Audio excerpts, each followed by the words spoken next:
I invited my son and his wife to Christmas dinner. On the day, they abandoned me and ate at her mother's house instead. I should have known. Maybe I did. Maybe I just didn't want to believe it. It was my first Christmas without Randall. He passed in March. 74 years old. Good heart, terrible lungs. He went quick, peacefully, they said, but there's nothing peaceful about coming home to a quiet house after 50 years of marriage. Nothing peaceful about waking up to silence every morning. So this year, I made a plan. I decided I'd host Christmas dinner, just a small one. My son, Michael, and his wife, Whitney. That's it. No big fuss. I just didn't want to be alone. I spent 2 days cooking. Not just heating up food. Cooking. I made Randall's cornbread stuffing from scratch. Ham glazed with brown sugar and pineapple rings. Mashed potatoes whipped with sour cream and butter, just the way Michael liked them when he was growing up. Pecan pie. Sweet tea. Rolls. A green bean casserole that took 2 tries to get right.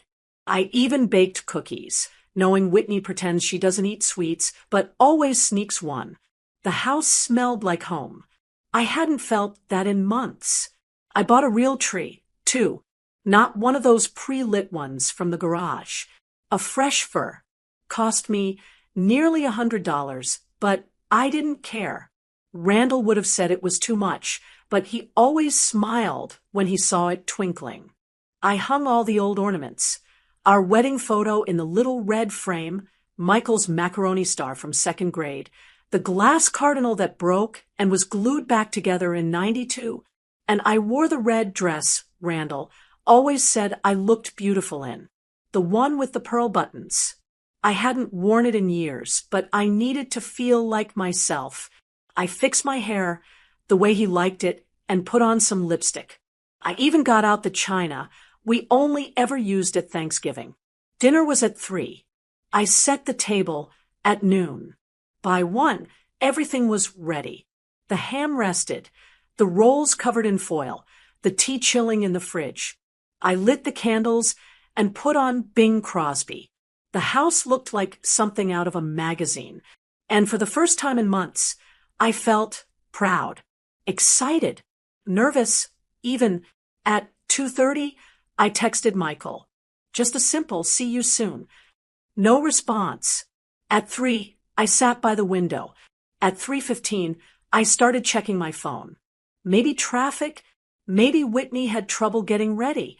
By 3:30, the food was starting to cool. I put the rolls back in the oven, lowered the music. Still no call. No text. At 3:45, the doorbell rang. My heart jumped. I smoothed my dress and hurried to the door. But it wasn't them. It was a courier. Some college kid in a windbreaker holding a manila envelope. Delivery for Mrs. Helen Clark. Yes, I said, confused. He handed it to me and walked away without a word. I stood there on the porch, the wind biting through my dress sleeves, staring at the envelope in my hands. Inside was a note, written in Whitney's neat, looping handwriting. "Helen, we're so sorry. We decided to spend Christmas at my mom's house this year. It was a last-minute change. We hope you understand. Love, Whitney." No explanation. No apology. No, let's reschedule. Just that. They'd been planning this. I knew it. The silence, the vague answers about timing, the way Michael hadn't called all week. They didn't forget. They chose not to come. I stood in my perfect kitchen, food still warm on the stove, candles flickering low, the table set for 3, and realized I'd been waiting for something that was never going to happen. I poured a glass of tea and sat at the head of the table. I looked across at the 2 empty plates and tried to eat, but my throat wouldn't let me swallow. I stared at the ham I'd basted, the pie I'd cooled, the stuffing I'd made by hand. None of it mattered now. The house felt cold again, no matter how warm the oven was. I turned off the music, blew out the candles, packed the food into containers, and slid them into the fridge. All except the pie. I left that out on the counter, untouched. The phone never rang. No texts. No photos. No Merry Christmas. Later that evening, I opened Facebook. Whitney's mother had posted a picture. Her dining room table. Full house. Wine glasses. Plates half empty. Michael was sitting beside Whitney, holding her hand. Smiling. I didn't comment. I didn't like it. I just stared at the screen and thought, they didn't just forget. They left me out on purpose. And that's when I knew something had changed. Maybe not just this year. Maybe it had been changing for a long time, and I just didn't want to see it. But now I did, and I wasn't going to ignore it anymore. If you've ever felt forgotten by the very people you loved most, hit subscribe. Not for me, do it for every person sitting at a quiet table, wondering why love got so quiet. And if you don't feel the need to subscribe, at least tell us in the comments. Why not? I'll be reading every word. That night, I couldn't sleep. I sat in the living room with the tree lights still glowing, just me and that quiet house. The chair where Randall used to sit was right across from me. I used to complain he always fell asleep there after dinner, snoring through the Hallmark movies. Now, I'd give anything to hear that sound again. I thought back to Christmases when Michael was little. Randall would string the lights on the porch while I baked sugar cookies in the kitchen. Michael used to run around in his footy pajamas, more excited about the wrapping paper than the toys. Randall always insisted on reading The Night Before Christmas by the fire. He'd hold the book open with one hand and pull Michael onto his lap with the other. That chair belonged to Randall, but on Christmas Eve, it always fit them both. We had our traditions. I'd make a big breakfast Christmas morning, eggs, sausage, cinnamon rolls. Randall would sneak a piece of pie before lunch, and I'd pretend not to notice. The day always ended with us sitting on the couch, tired and happy, watching the same old Christmas movies we'd seen 100 times before. But after Michael got married, things started changing. The first Christmas they were married, Whitney said they were spending it with her parents. I understood. Newlyweds want to make new memories. I told them we'd do something the week after. Then the next year, it was the same. We're going to Whitney's folks again. I told myself it was just a phase. They were young, busy, juggling work and travel. I didn't want to be one of those mothers who made everything about herself. Still, every year, it seemed like I became more of a backup plan. When they did visit, it was always rushed. We can't stay long. We have to head back before traffic gets bad. Whitney never helped in the kitchen. She'd sit with her phone, scrolling or taking calls while I cooked. Michael would try to act like he was helping, but he was glued to her side, waiting for her signal that it was time to go. Last year, they showed up 2 hours late, already full from eating at her mother's house. They poked at their food, complimented everything just enough to be polite, then left before dessert. Still, I kept trying. I thought if I just made it nice enough, warm enough, familiar enough, they'd come around. That maybe once they saw what they were missing, they'd remember what it used to feel like. But this year was different. I was alone. Randall wasn't here. And for the first time, they didn't even bother to show up. They didn't even call. I sat there, wondering what I did wrong. Did I push too hard? Did I guilt them too much? Did I talk about Randall too often and make the house feel heavy? Or maybe I wasn't modern enough. Maybe I talked too much about how things used to be. Maybe Whitney didn't like that I kept Randall's old flannel robe hanging on the hook by the front door. Or that I still used the landline. I don't know. I reached for my tablet and scrolled through Facebook. I don't usually look through Whitney's mother's page, but that night I did. There they were. All smiles. Long table, white tablecloth, shiny dishes, candles glowing. Whitney in a green sweater, holding a glass of red wine. Michael beside her, laughing at something someone said. Her mother had written, "So grateful for a house full of family this Christmas." There was even a caption under one photo, "Thankful for another year surrounded by love." It stung more than I expected, not because they were happy, but because they didn't even think of me when they wrote that. I looked at the time. 9:41 p.m. Still nothing from Michael. Not even a message to say Merry Christmas. I thought maybe he'd text when things quieted down. He always used to, even during college, even when he was overseas for work. But now, silence. I looked around my living room. The stockings still hung on the fireplace. One for me, one for Randall, one for Michael. I hadn't taken them down yet. I don't know why. Maybe I thought seeing them would keep things feeling normal. But nothing felt normal. The house wasn't just quiet. It was hollow, like something had been taken from it. Not just Randall, not just the noise, but the connection. The feeling that I belonged in someone's life. I walked over to the dining table and started clearing the plates. The food had gone cold.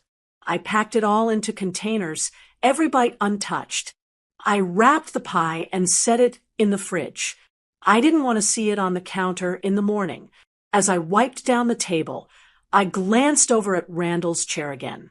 I remembered the year Michael bought him a bottle of bourbon and said, "Dad deserves something special this Christmas." I remembered Randall tearing up. He wasn't an emotional man, but that moment touched him. And now, just a few years later, his son didn't even pick up the phone. I sat down on the edge of the bed later that night, still in that red dress. My hair was falling out of its pins, and the mascara I'd carefully put on that afternoon had smudged. I was 72 years old, and somehow, in the span of one holiday, I felt older than I ever had before. That night, I lay in bed with the lights off, Randall's old robe folded beside me, and I realized something I hadn't wanted to admit, not even to myself. Michael had started letting go of me a long time ago. I just hadn't noticed until now. They didn't just abandon me. They made sure I saw it. If that doesn't sting, I don't know what will. If you believe no one deserves to be treated like that, subscribe. If you don't, then comment and tell me why someone should watch their family laugh from a screen instead of their living room. The next morning, I woke up earlier than usual. I hadn't really slept, just laid there thinking. The tree lights were still glowing in the living room. I hadn't turned them off the night before. The house was quiet, too quiet. I didn't bother making coffee right away. I pulled on a sweater and stepped outside into the cold. The yard was still damp from overnight frost. I wrapped my arms around myself and walked the stone path out toward the garden. Randall used to say that walking in the yard first thing in the morning helped him think. I didn't understand it back then. Now I do. I walked past the raised beds we used to tend together, past the old bench that needed sanding, and stopped at the bird feeder hanging from the maple tree. I wasn't sure why. Maybe just habit. Randall used to refill it every Saturday, like clockwork. And that's when I saw it. There was an envelope tucked just behind the feeder, wedged between the post and the wooden roof. It was sealed, but dusty around the edges like it had been there for some time. I took it down slowly. The handwriting was what stopped me cold. It was Randall's, slanted cursive, a little shaky, but still neat. I ran my fingers across my name. Just Helen. No last name. No address. Just like how he used to label my birthday cards. The corner of the envelope was stamped with a date. 11 months ago. 1 week before he passed. I just stood there for a second, holding it. Back inside, I sat at the kitchen table and stared at it for a while. I wasn't sure I was ready to read it, but I opened it anyway. His writing filled one sheet. No greeting, no small talk. Just, if you're reading this, something has happened I hoped wouldn't. Go to my desk. The top drawer. There's more. That's all he wrote. I pushed back from the table and went straight to the study. Randall's old desk was still just how he left it. His pens lined up, calculator beside a legal pad with numbers scribbled in the margin. I opened the top drawer. There, taped to the bottom of the inside panel, was another envelope, this one thicker. He had folded the edges to seal it tight, and there was a paper clip holding a small gold key. Inside the envelope was a folded note and a printed document, but it was the note that I read first. Helen, if Michael ever shuts you out, this will make sense. You'll find everything you need to know at the place this key opens. It's yours. Always was. You just didn't know it. That was it. I sat there, key in one hand, letter in the other, feeling the weight of something I didn't yet understand. He planned this. Randall, with his quiet ways and calm voice, had left something behind. Something he didn't trust our son to protect. I took a breath and looked back at the folded paper that had come with the key. It was a deed, legal looking, with my name on it. I read the address twice to be sure. It was a place in Hendersonville, about 45 minutes from our house in Asheville. I didn't recognize the street. Randall had never mentioned any other property to me. I thought we owned one house, the house we lived in. I pulled out my phone and typed the address into the map. It popped up as a cottage on a quiet road near the mountains. No photos, no listing, just a red pin on the screen. I sat there for a long time trying to piece it together. Why would Randall keep a place from me? Why leave a key behind? And why now? But the note kept echoing in my mind. If Michael ever shuts you out, he knew. He saw it coming. Maybe not this exact Christmas. Maybe not Whitney's note on my doorstep. But something. He knew something about Michael that I didn't want to admit. That he could turn cold. That he could forget where he came from. Randall had always been quieter about these things. I was the one who believed in giving second chances. Third ones, too. Randall, he kept records. Mental and written. I picked up the key and turned it in my hand. Smooth edges. Brass. Looked old, but still worked fine. Whatever door it opened, Randall wanted me to find it when I needed answers. And I needed them now. I looked over at the picture on the bookshelf. The one of me, Randall, and Michael when he graduated from college. Randall had his hand on Michael's shoulder. I was holding on to Randall's arm. We were all smiling, but even now I could see it. Randall's eyes weren't on the camera. They were on Michael, watching him. That night, I packed a small bag, a few clothes, flashlight, extra pair of shoes. I didn't know what I was driving into, but something told me I shouldn't wait. Whatever Randall left behind, it was waiting. And now I was ready to find it. As I zipped the bag shut, I caught sight of the red dress I'd worn the day before, still hanging on the back of the chair. It looked different now, not like a holiday memory, but like a reminder of what was missing, of who I used to be when I thought family would always be there. Randall had been gone almost a year, but somehow it felt like he'd just spoken to me for the first time in months. And I was finally ready to listen. I left just after sunrise. It was cold out, but the roads were clear. I brought a thermos of coffee and a peanut butter sandwich, just in case I got hungry. That's how Randall always packed for trips, even short ones. Take more than you need. Just in case, he'd say. The GPS said 46 minutes to the address in Hendersonville. I drove past rolling hills and winter trees, past gas stations I'd stopped at over the years, but I didn't recognize the road when I got close. It was tucked behind a small hardware store, then down a gravel path with no sign. I had to slow the car and check the numbers twice before I found it. There it was, an old white farmhouse with blue shutters and a stone porch. Nothing fancy, not run down either, just quiet, like it was waiting for someone. I pulled into the gravel driveway and parked. The front steps creaked as I walked up. I reached into my coat pocket and took out the key. It slid into the lock like it belonged. When the door clicked open, something inside me shifted. Like a memory you didn't know you had suddenly comes rushing back. I stepped inside and closed the door behind me. The air was warm, like someone had been there recently. Everything was clean, not spotless, but taken care of. There was a small entryway with a wooden bench, boots lined up neatly beside it, a coat rack with one of Randall's old jackets hanging there. I took a few steps forward into the living room, and that's when I saw the pictures. On the mantel above the fireplace, there were framed photos. One of me and Randall at the beach, another from our 35th anniversary.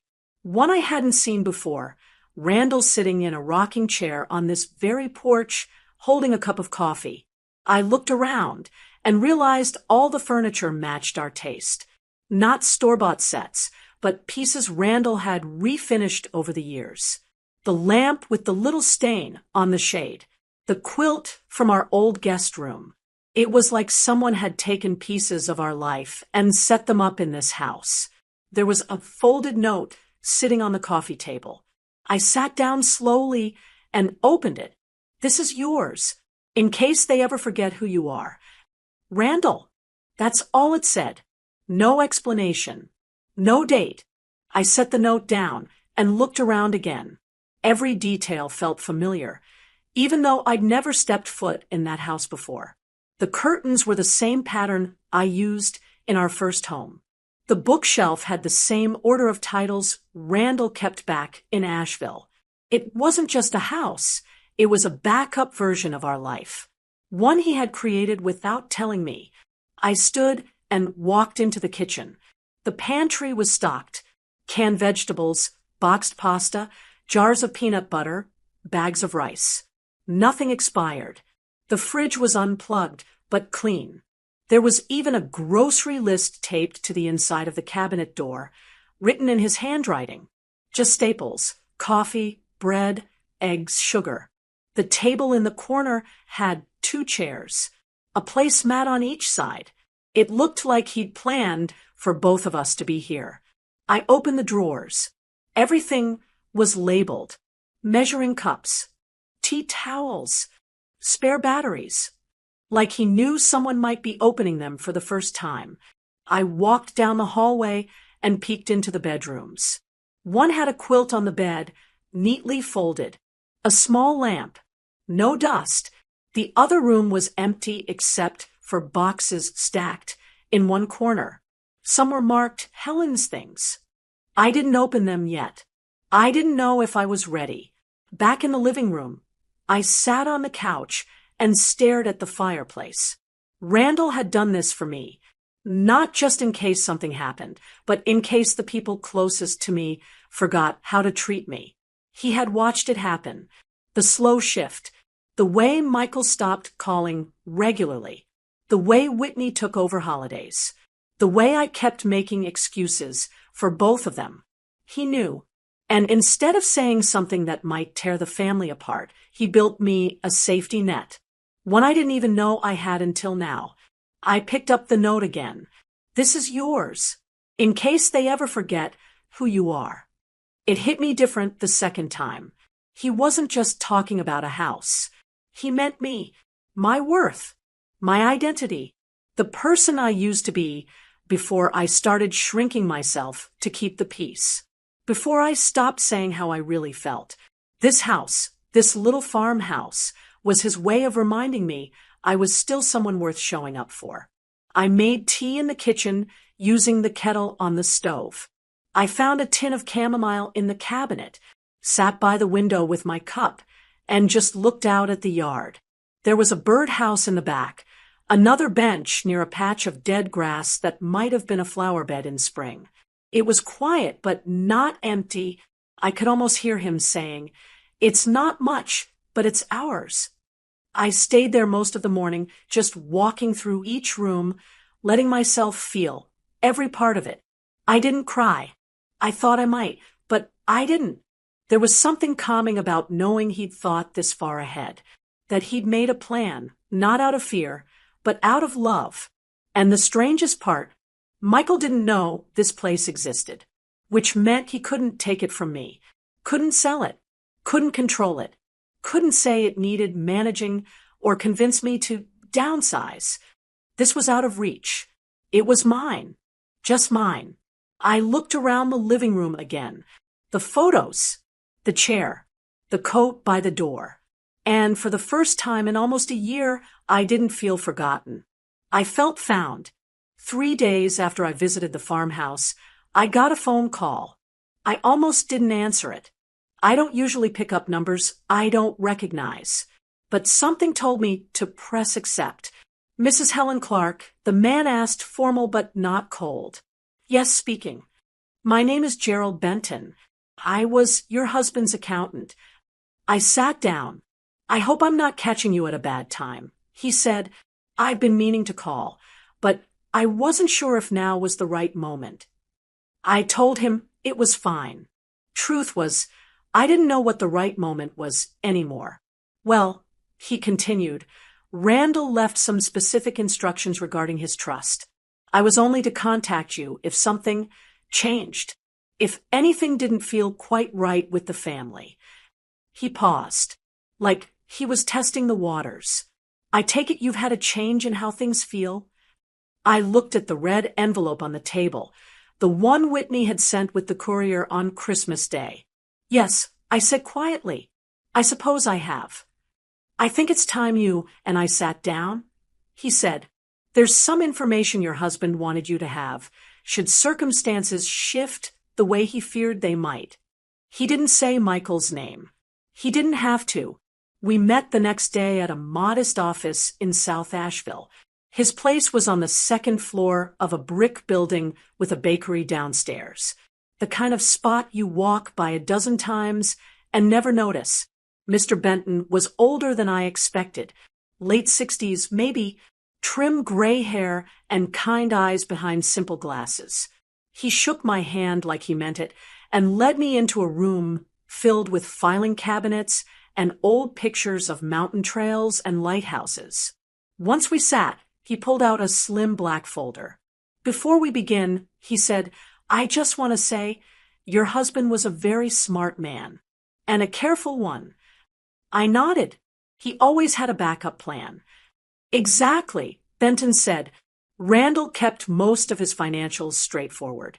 But 5 years ago, he quietly moved a portion of his retirement savings into a separate trust, in your name only, fully private. It's not listed on the family portfolio. I blinked. I didn't know about that. He didn't want you to, not until it mattered. He opened the folder and turned it toward me. There's a little over $650,000 in here, conservatively managed, not touched since he set it up. I stared at the page. My name printed clearly at the top. No joint holder, no successor. He called it the just-in-case fund, Mr. Benton said. Said if anything ever happened to him and you felt pressured or shut out, you'd have your own footing. My hands felt cold. I had no idea. He nodded.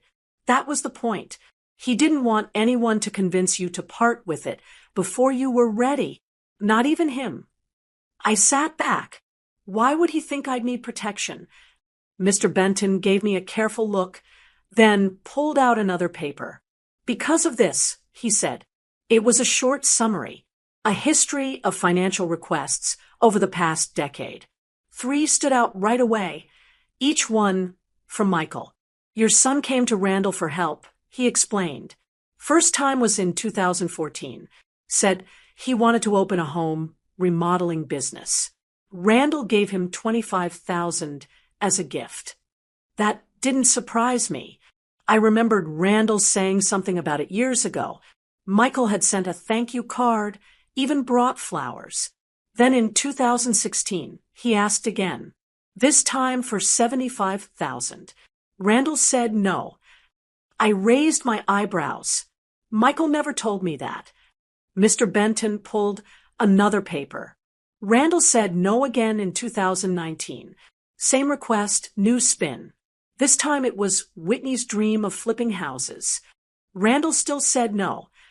Did they ever find out about the trust? No, he said, but they pushed hard on him in that last year. Called often. Sent emails. Randall showed me some of them. He handed me copies. I read them slowly. One said, "We just want Mom to be taken care of, but we need more control if we're going to help you manage things." Another read, "We can't do long-term planning if everything's still tied up in Mom's name." There it was, hidden behind concern, polite on the surface, but every line was asking for the same thing. Power. Mr. Benton let me read in silence. When I finished, he said, "There's something else." He reached for one more document. It's from 2018. A bank flagged it. The paper was a copy of a cash check. It had my signature on it, or something that looked like it. This was a withdrawal for $15,000. He said, "Drawn from your joint account, marked for house updates." Your signature was close, but not exact. Randall noticed. Had it looked at. I looked closer. It was my name, all right, but not my hand. I never wrote this. I know. Randall kept quiet about it because he didn't want to accuse anyone without proof. But after some digging, he found the trail. The check was handed to a contractor in Tennessee for a rental property Whitney was managing. My mouth went dry. They forged my name? Mr. Benton nodded. Randall confronted them. Quietly. Whitney denied it. Michael said it must have been a mistake. But Randall told me that after that day, he started separating more of the assets. I didn't know what to say. "I'm sorry you're learning all this like this," he said gently, "but your husband wanted you to know the full picture. He saw the writing on the wall. And they've been waiting for my name to disappear." I whispered. He nodded. Randall believed so.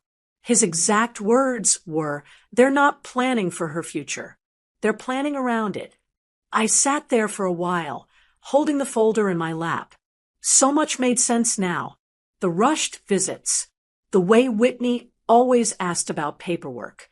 The way Michael danced around money, never asking me directly, but always bringing it up. Mr. Benton leaned forward. "The trust is yours, Mrs. Clark. No one else can touch it. And there's more coming." Randall arranged a transfer from a small account he kept under a business LLC. He left instructions to move it if this meeting ever happened. I looked at him. "How much?" "Another 82,000, he said. I shook my head. He never told me. "No," he said, "but he didn't want to. He wanted you to feel secure without having to ask for it. This was about giving you options." I felt my throat tighten. He stood and handed me the folder. "Everything you need is in here. I'll help with the paperwork when you're ready. There's no rush." As I left his office, the cold hit me hard. I stood outside for a moment, breathing in the winter air. My whole life had just shifted. Again, Randall had been gone almost a year, but he was still here in his quiet way, still taking care of me, still one step ahead. And now I saw what he saw. I wasn't crazy for feeling shut out. I wasn't imagining it. They had plans that didn't include me.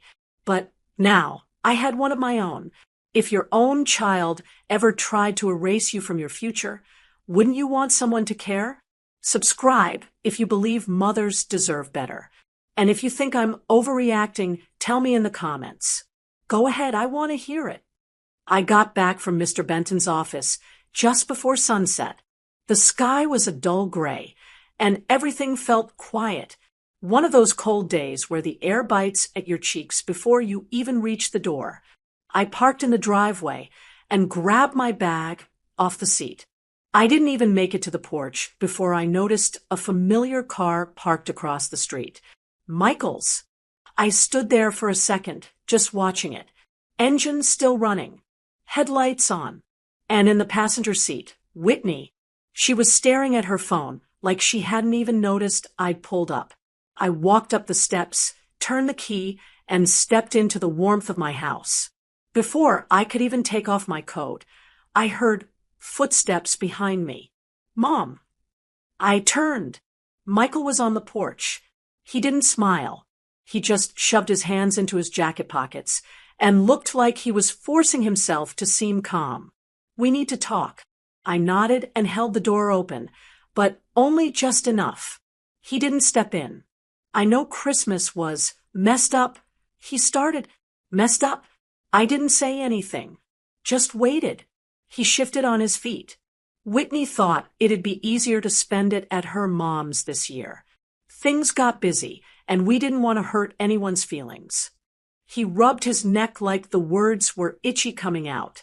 You could have called. I said. I know. I should have. That's on me. Another pause. I could hear the car still running behind him. Whitney hadn't gotten out. Michael looked down, then back up. Actually, I wanted to ask you something. Here it comes. About Dad's stuff, he said. The old accounts. I've been going through some of the files he left in the garage, and I thought maybe if you needed help sorting anything, financial stuff, maybe some of the paperwork, I could help. I stared at him. He looked just like Randall in that moment. Same brow line, same eyes. But that expression, that tone, that wasn't Randall. That was something else. What made you think I needed help? I asked. He blinked. Well, you've been quiet, and we've been worried. I leaned against the doorframe. You haven't called in 3 weeks. I know, but things have been hectic. Whitney's been trying to get the business going, and we're looking at refinancing the house. You mean the rental house in Tennessee? He froze. I saw it hit him. He hadn't expected me to know that. How did you? Don't worry about how. I said, just answer me one thing. He looked at me, waiting. Did you know she forged my name on that check? He looked away. That was answer enough. I let that hang in the air a moment, then stepped back and opened the door wider, not to invite him in, but to make my next words clear. You weren't checking in on me, I said. You were checking on what I have. Mom. No, don't interrupt. He closed his mouth. I know about the trust. I know about the accounts Dad moved. I know about the requests you made, the ones he turned down. He looked like a boy caught with his hand in the cookie jar. Except this time, it wasn't cookies. It was my future. You think I don't know when someone's playing nice just to see what they can get? He stepped forward. It's not like that. We were just trying to make sure things are manageable. For who? For you. You've been through a lot. And you figured now was a good time to step in and take over? He didn't answer. I looked past him, toward the car. Whitney still hadn't moved. She's not coming in? I asked. He shook his head. She thought it'd be better if I talked to you alone. She's probably worried you'll say too much. Mom, you're overthinking this. No, I'm finally thinking clearly. He shifted again. I don't need help managing anything. I said, I've got everything I need. Randall made sure of that. His jaw tightened. I just wanted to make sure you were okay. He said, softer now. I nodded. I am, for the first time in a while. He stood there, not knowing what to say. The cold started to creep into the doorway. Go home, Michael, I said. Tell Whitney I said hello. He opened his mouth like he wanted to fight back, but then he thought better of it. Without another word, he turned and walked back to the car. I watched him climb in, watched Whitney lean over to say something. The car backed out, paused for a second at the end of the driveway, then drove off. I closed the door. The house was still warm. The windows had fogged slightly from the cold outside, and the heat inside. I wiped one clear with my sleeve and watched the car disappear down the street. They didn't come to fix things. They came to test the waters, to see what I knew, to feel out what they might still have access to.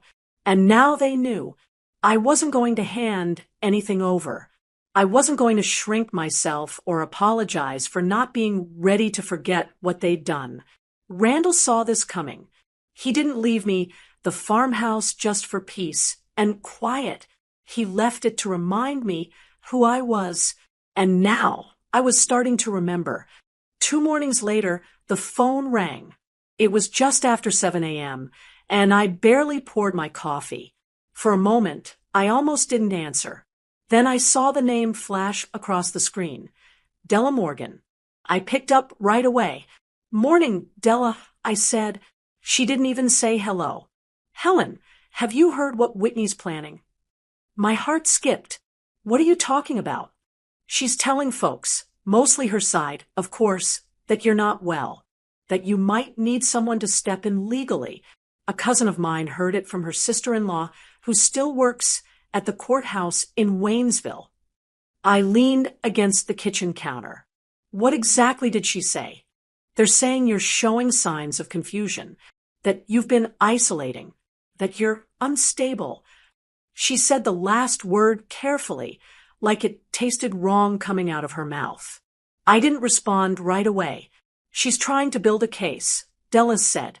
"And if she's serious, they could try to challenge your ability to manage your affairs. Your house, your money." It didn't even surprise me. "She's clever," I said, "always careful not to get her hands dirty directly." "Smart enough to know you've got something she wants," Della replied, "but not smart enough to realize you've still got fight in you." I let out a breath. I didn't want to believe it would come to this. "I know, honey," she said gently. "None of us want to believe that about our own. But here we are." Della had been my neighbor for almost 20 years. A war widow, sharp as a tack, straight-talking, and the kind of woman who never let her tea steep too long or let a lie hang in the air. "You're not crazy," she said. "You're just waking up. There's a difference." That one sentence hit me harder than I expected. I stood at the sink for a while after we hung up. I stared out the window, watching 2 cardinals hop around under the maple tree, my hand still on the phone, not moving. I wasn't crazy. I'd spent so long doubting myself, wondering if maybe I was just too emotional, too sensitive, too nostalgic. But now I saw it clear as day. This wasn't about emotions. This was about power, about control. And I was standing in the way of what they thought they deserved. Later that afternoon, Della came over. She brought her laptop, a binder full of printed templates, and a loaf of cornbread like she always did when something serious was about to go down. We sat at my kitchen table, the same one Michael and Whitney hadn't sat at in years. "All right," she said, flipping open the binder. "We're going to put this in writing. No more games. No more waiting." We drafted a formal letter, direct but respectful. It outlined that I was of sound mind, managing my personal affairs, and fully capable of making legal decisions. We included a note that I'd be retaining counsel going forward, and that any attempt to challenge my capacity would be met with full resistance under the law. She even included a copy of a notarized statement I'd made at her church the month before, affirming my health and state of mind. I added one line at the bottom in my handwriting. "I am not confused. I am not unstable. I am simply done being treated like an afterthought." We printed it out, signed it, scanned it, and sent it certified mail to both Michael and Whitney.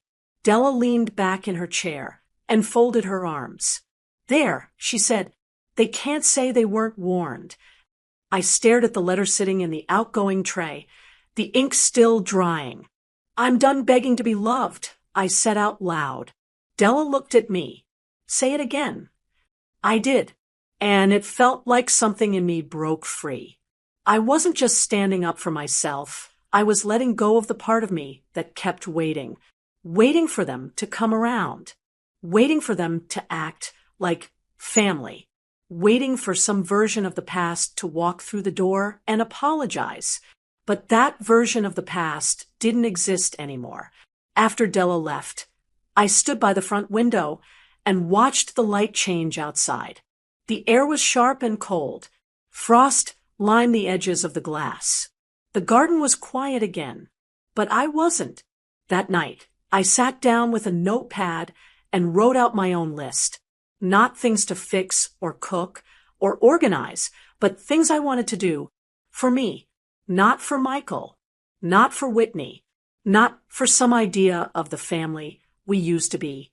For me, take a day trip to Charleston, paint the back room at the farmhouse, start the garden early this year, just flowers, nothing edible, write Randall a letter, simple things. But every word felt like a piece of myself I was putting back together. And as I sat in my quiet living room, one thought kept circling back around in my head. They walked away, but I didn't disappear. This world has enough people waiting to be chosen. Some of us finally choose ourselves. If that kind of strength means something to you, click subscribe. If not, I dare you to comment and explain why. Let's hear it. A week after we sent the letter to Michael and Whitney, I got a knock on the door. It was early afternoon.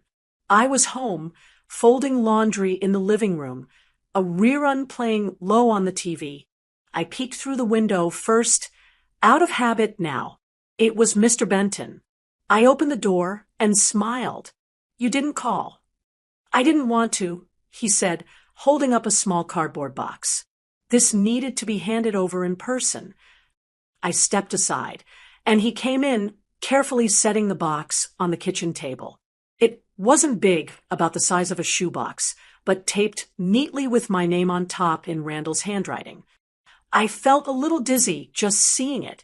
"Randall gave me this the week before he passed," Mr. Benton said. "Told me not to hand it over until I was sure you were ready." He paused, then added, "You're ready?" He didn't stay long, just long enough to explain that this wasn't legal paperwork. "It's personal," he said. He wanted it to be just between you and him. I nodded and walked him to the door. Back inside, I sat down with a cup of tea and slowly opened the box.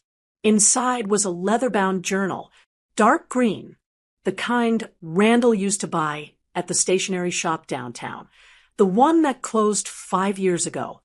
I ran my fingers across the cover. It was worn at the edges. He'd filled it. The first page simply said, "If you're reading this, it means I didn't get to say all this out loud. So here it is. All of it. No more holding back." I turned to the next page. He wrote every entry by hand. The ink smudged in a few places. Some words crossed out, others circled. He dated each entry. They began almost exactly 1 year before he passed. The first few entries were simple. Updates on how he was feeling, things he'd noticed. The weather, my favorite meals. But by the 5th page, the tone started to change. He wrote about his fears. Not of dying, Randall never feared that. He feared what would happen to me after. He wrote, "Helen is the strongest person I know, but strong people get tired too. And if she's tired, she won't ask for help. She'll just smile and keep serving everyone else until there's nothing left for herself." He was right. He went on. "Michael's been distant. I've noticed. It's not just work. Whitney has a way of making him feel like I'm a chore, like Helen's old-fashioned, like she's someone to be tolerated instead of treasured." I sat there, my hands shaking slightly, page after page. He poured out everything he saw, but never said. He talked about the late-night talks we used to have, the way I used to hum while folding towels, the way Michael used to run into my arms after school, and how slowly that boy disappeared. Randall didn't just see the changes. He felt them, and he knew I was feeling them, too, even if I hadn't said a word. Halfway through the journal, he wrote something that stopped me cold. "If you ever find yourself sitting at our table alone, wearing that red dress, waiting for someone who doesn't know that I saw it coming. And it has nothing to do with you. They left. But you are still here. And you are still enough. I had to close the journal for a moment.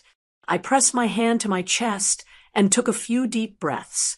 I didn't even realize I was crying until a tear landed on the page.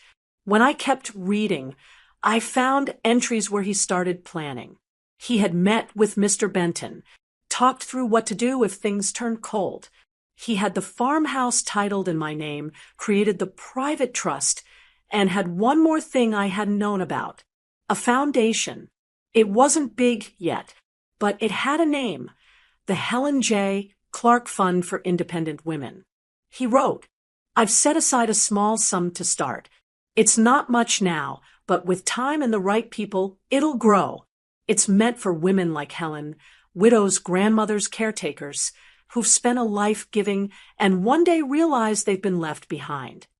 I couldn't breathe for a moment. My name, in his handwriting, not as just a wife or mother, but as something more, as someone who mattered, not for what she did for others, but for who she was. He wrote a mission statement, listed ideas, places to reach out to. One note said, maybe Della can help get the word out. She's got that church newsletter. I laughed through my tears. He knew how things worked in this town. Toward the end of the journal, his handwriting got shakier. Shorter entries. More gaps between dates. I could tell he was getting tired. But the final page, it was written slowly with care. No corrections. Just one final thought. If they choose to walk out of your life, let them. What's meant to stay, stays. What's meant to love you will. That did it. I held the journal against my chest and sobbed. Not the kind of crying that breaks you, but the kind that cleans you out. That makes room for what's next. I stayed there a long time, letting it wash over me. All the fear, all the guilt, the waiting, the wondering, the quiet prayers I never said out loud. Randall had already answered them, not with flowers or big speeches, but with steady love, with plans, with truth. And now I finally saw what he'd been trying to show me all along. I wasn't just surviving, I was becoming. And no one, not even family, could take that away from me. 1 year later, same house, same porch, same month, but everything feels different. I wake up on Christmas morning and there's a quiet peace in the air. Not the kind that comes from hoping, the kind that comes from knowing. The farmhouse smells like cinnamon and roasted sweet potatoes. The oven hums gently. Della's already in the kitchen, banging around pots like she owns the place. And honestly, I don't mind one bit. I pour my coffee and sit at the table while she stirs her pecan glaze. You really went all out, Helen, she says, eyeing the 2 pies cooling on the windowsill. Just enough, I say, smiling. They'll eat every crumb. Because this year, I invited people who actually show up. I sent out the invitations in November. Nothing fancy, just some little cards from the dollar store. I handed a few to the women at the senior center's quilting club. Others went to the young man who runs the art program at the church. He brings in local kids once a week for painting and drawing lessons. Some of them don't have much, but they sure know how to make a room feel alive. When I told them I was hosting dinner, they didn't hesitate. We'll be there, they said. And they meant it. At 3 p.m. sharp, the doorbell rings. And then again. And again. Voices fill the house. Coats are hung, hats tossed in the basket by the stairs. A little boy named Isaiah runs straight to the living room, pointing at the tree. You got real candy canes, he shouts. I laugh. Only way to do it. Within half an hour, my house is buzzing. Every chair is filled. The table is loud and bright and full of food. Della's fussing over the gravy. Gloria from the quilting club is telling a story about her high school sweetheart. Someone turns on a record player, and Bing Crosby hums in the background. It's not perfect. Someone spills juice on the tablecloth. The ham is a little overcooked, and one of the teenagers accidentally knocks over a vase in the hallway. But I've never felt more full. The tree in the corner is smaller than last year's, but it sparkles with handmade ornaments from the kids. Little snowmen made out of cotton balls. Paper stars colored with crayon. Not store-bought. Real. And then there's the card. It arrived 3 days before Christmas. No return address. Just a small cream envelope with my name written in Michael's handwriting. Inside, Merry Christmas, Mom. Hope you're doing well. Michael and Whitney. No apology. No mention of last year. No phone call. No invitation to anything. Just a card. I didn't cry. I didn't crumble. I just placed it in a drawer. Because this year wasn't about them. This year was about building something new. Last year, I waited. I cooked. I set a table for people who never planned to show up. This year, I stopped waiting. And that changed everything. After dinner, some of the kids go outside to play with the new sidewalk chalk we handed out as gifts. The grown-ups sip coffee and nibble leftover pie. Someone starts singing along to Silent Night. I slip out to the porch with a glass of red wine. The sky is streaked with soft pink and gold. Cold air nips at my cheeks, but I don't mind. It's real. It's clean. It reminds me I'm alive. Behind me, Della laughs loudly at something. Her voice carries through the open window, and I hear her shout, "You better not be sneaking another roll, Isaiah." I smile. The porch light flickers on, casting a warm glow across the steps. I sit down in Randall's old rocker and wrap the blanket tighter around my shoulders. I think about him. He would have loved this. Not just the food or the music, but the way the house feels. Alive. Open. Honest. He always said, you don't need blood to build a family. You need heart. Turns out he was right. And maybe it took a year of heartbreak and silence and facing truths I didn't want to see, but I finally stopped hoping the people I loved would turn into people who loved me back the right way. And I started loving the people who already knew how. I look back through the window. The table is full again. Different faces, different names, but it's full. And then it hits me. This is the dinner that mattered, not the one I waited for last year. Not the one that left me with a cold plate and a quiet phone. This one, this table, these people. I sip my wine and lean back in the chair, listening to the sounds of life spilling out of my home. You see, last year I invited my son and his wife to Christmas dinner. They chose another table, so I built a new one. And now, this table is where I belong. Let them send cards. Let them whisper and plan and watch from a distance. I'm not angry anymore. I'm not bitter. I'm just full. So let me ask you, whoever's listening, whoever's been sitting with this story, if you were in my place, would you still set the table for people who never planned to show up? You heard my question. Now answer it with your mouse. Click subscribe if you've ever had to rebuild from heartbreak. If you won't subscribe, fine. But don't scroll away. Scroll down and tell us why. Say it in the comments. I want to understand.